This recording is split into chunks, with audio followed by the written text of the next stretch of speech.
But like you said, Alexander, like I'm very passionate about getting beyond capitalism. I think the greatest wasted resource is human potential. I really want to be able to talk about that kind of stuff more.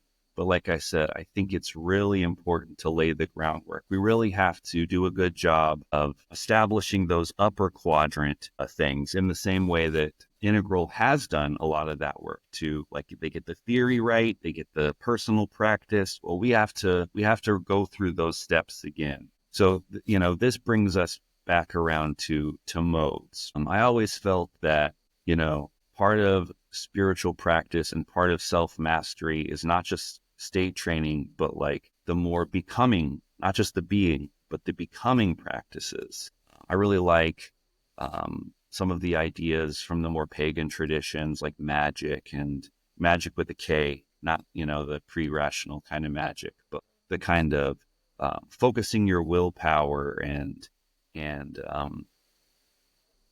my dad was kind of a manipulative sort of con man kind of person who I had to get away from in my older youth. But one thing that I learned from him is, and I kind of had to grapple with it, this kind of like the framing of meanings and manipulation versus truth. This is also why I care a lot about epistemic humility and having a good epistemology and being very careful with your speech and stuff like that. I know how susceptible to manipulation we are. And like, I think it's very important that teachers and leaders be really responsible. But I do think that we can use manipulation to achieve things in a way that's good. Let's say like maybe there's a difference between black magic, which would be like selfish use of manipulation and these kinds of things to achieve things for myself, versus like maybe some kind of like a white magic or like a white wizardry to like